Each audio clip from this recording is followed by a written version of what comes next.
Thanks, Goose. The Wolf Among Us is a point-and-click graphic adventure brought to us by Telltale Games. We reviewed episode 1 when it came out, but now that the remaining episodes have been released, we thought we'd see how the season wrapped up. This is a murder investigation. Everyone in Fabletown has a role to fill. You just have to pay attention to what they need. Really starting to like you, Sheriff. You're not afraid to be a complete bastard. Any of us sound familiar? I guess I finally see you for who you are! You're an accomplice to murder. Do you realize that? What we don't need is a war.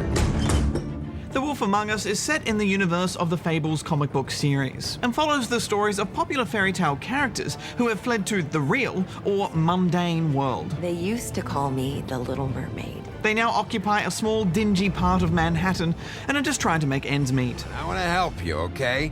And I will. Being a bit of a fantasy snob, fairy tale characters are not something I usually get super jazzed about, Barjo, but the more I played of this, the more I got on board with it.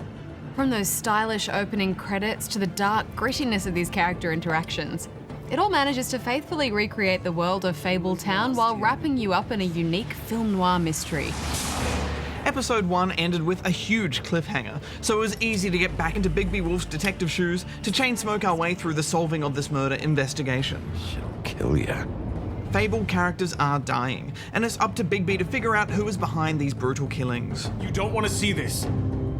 Yeah, I enjoyed episode 1, but even I was surprised at how excited I was to get back into this world. Yeah, I'm still more of a fan of the Walking Dead series, but I just really think Telltale are nailing their episode pacing now. There's a great drip feed of information and clues throughout each episode that really makes you feel like you're in control of how this investigation plays out. This is it. Yeah, and not just in the choices of dialogue either, but in which locations you choose to investigate first. Exactly. You have to weigh up pieces of information characters give you and make a decision based on what you think will get you the answers you need quickly, hopefully without endangering more people in the process. But it seems no matter which you choose, every action has a consequence. Oh, Bigby, once you show your face there, word is going to get out. There may be nothing left to see if you go to the butcher shop after. Well, I guess I'll find out. The more of Telltale's games that I play, the more I'm starting to feel that experience shine through, particularly in those decisive moments. At times there'll be certain decisions which do feel relatively significant, but you won't know how much of an impact those decisions will have until the end, or if it will work in your favour. I mean, often these turn out to be make or break moments. I love how there are some actions you take which you don't necessarily think too much about, you're just doing your job, but then they come back to bite you later. Yeah, once again, it's that chill you get immediately following that marker that pops up and says, they'll remember that.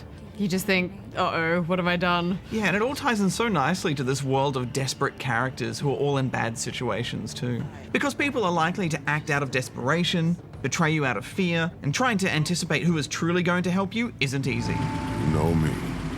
Plus, it's generally impossible to help someone out without messing up things for someone else too. Tell Snow I sent you there, and we'll figure something out.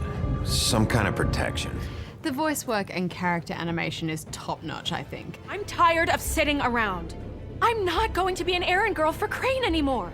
I just want you to be careful. I almost lost you once. I'm not yours to lose. I loved going through all the character profiles and getting a clearer picture of what stories they're all from, which isn't always clear. Yes, these classic characters are based on the original fairy tales from the Brothers Grimm and Hans Christian Andersen. Not the Disney interpretations you might be more familiar with, so many of them will feel quite different. Which is probably a good thing since most of the female characters have turned to prostitution in this story, so maybe it's best to divorce yourself from the Disney princess image you have of them as much as possible. Keep dancing, you. I didn't say stop. Yes, there's also nursery rhyme characters and even some from urban legend. I think Bloody Mary is one of the most terrifying villains we've ever come across. Oh man, as a kid at slumber parties, that Bloody Mary story was terrifying enough. They think it's funny to have their little sleepovers and go into their little bathrooms and say my name 5 times in the mirror. They find it less funny when I actually show up and feed their lungs to the family dog. Having her in this world was absolutely genius. That said, I thought they could have done even more with that. Really, guys? You know, taking it more into that horror territory with her in the mirrors and so forth. Yeah, I think that would have had the danger of pulling it out of the film noir genre a bit though. And I think the way they've interpreted these characters into such classic noir archetypes is still so great. Thanks.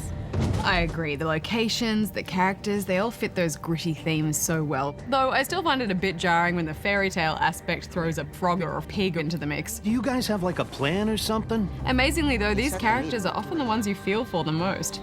And then I was scared, and I went under for as long as I could. Plus, they never take themselves too seriously, which is good. Why didn't you mention this before? No one asked me. Buffkin! And I'm hungover. I'm sorry.